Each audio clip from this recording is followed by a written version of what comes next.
If you went to church, fine. If you're unable to go to church, it's still fine. It's still okay. Wherever you are can be your church. Wherever you are, important thing is that you know that only one God, right? Only one God, and He is a jealous God, all right?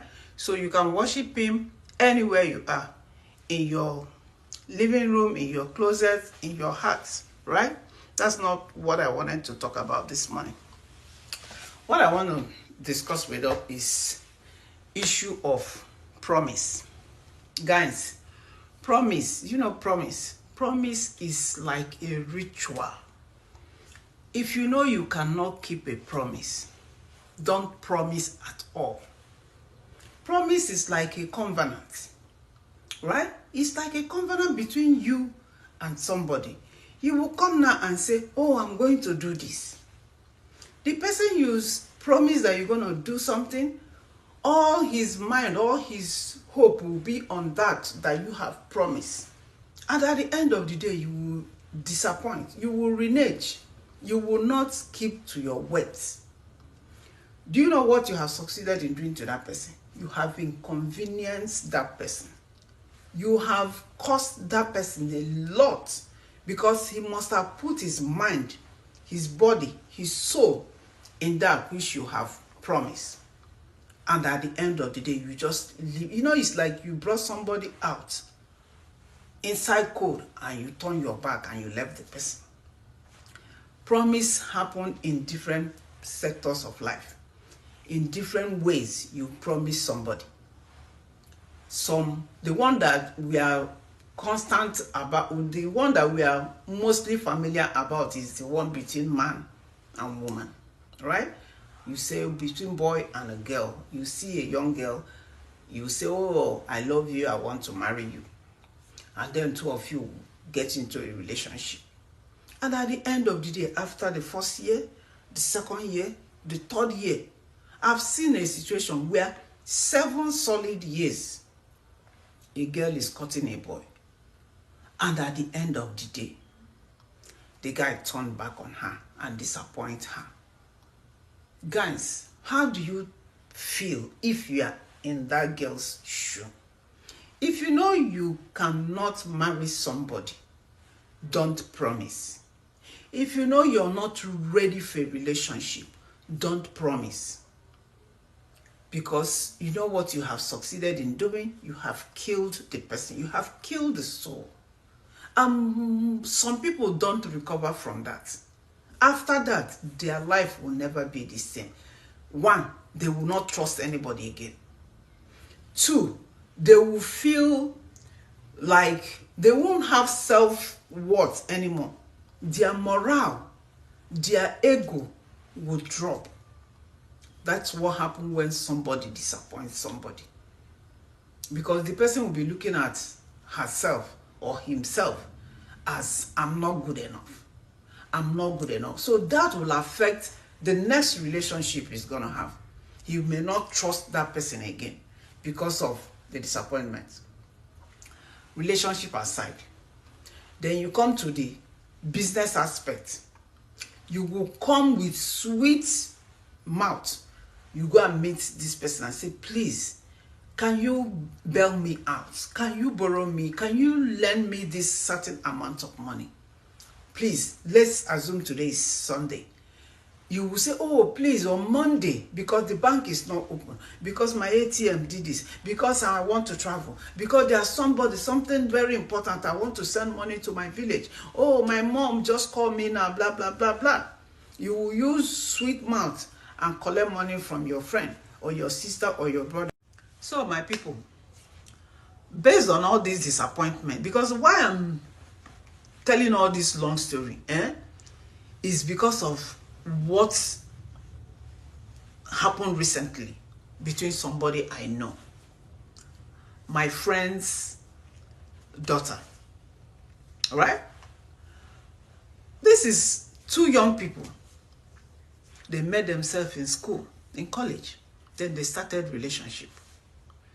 Initially, the parents objected.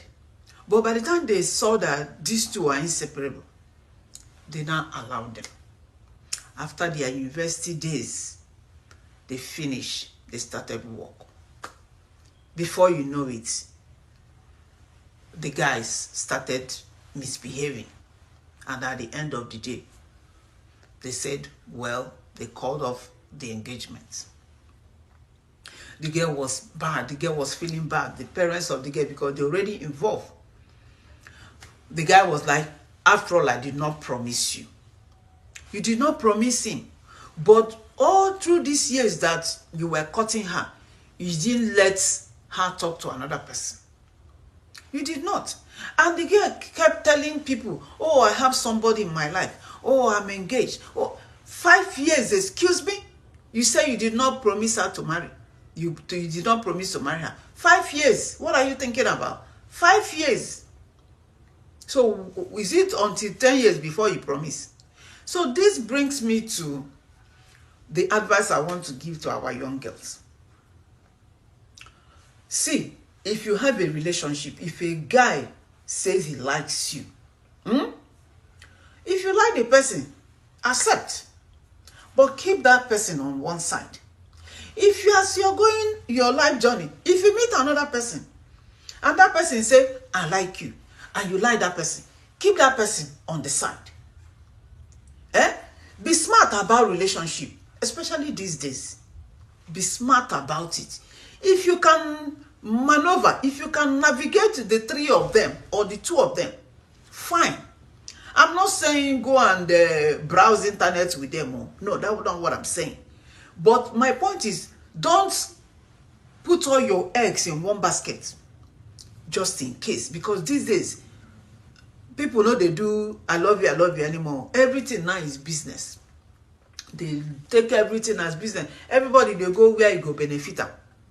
Do you understand?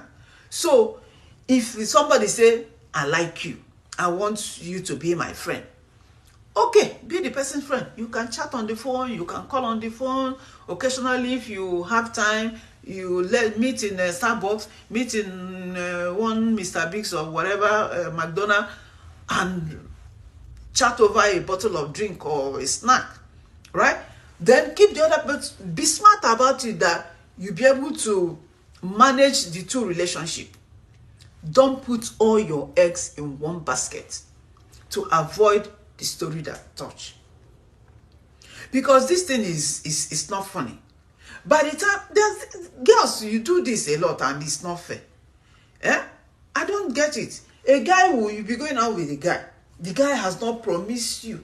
If you're another person that talks to you, say, no, I have somebody in my life. You have somebody in your life, the person has not said he will marry you. Then you start pushing all the so what do they call it? All the guys that are eligible that might want to come and marry you. You keep pushing them away because of this particular person. And this particular person has not even promised you anything. Mr. B will come. You say, oh no, I'm in a relationship. Mr. B will go. After 1 year or 6 months, Mr. C will see you again somewhere. Oh, no, I like you. Blah, blah, blah, I want to know you. Do you have somebody in your life? You say yes. Because of that, you will not give. Okay, oh, my people. So this is just the thing I said, let me share with us this Sunday morning. All right? Because, you know, anytime something happen like this, some people will be like, oh, women, we too, they cry. Women, because why women, they cry more is because now women, they feel them more. Do you understand? Because age is not on our side. A man can marry anytime. A man no get, a man biology clock no they tick. Now women. So, and you know, because women gives all their best, they fall in love with their kata, like they use their both their head and their brain and everything, they fall in love. But most times man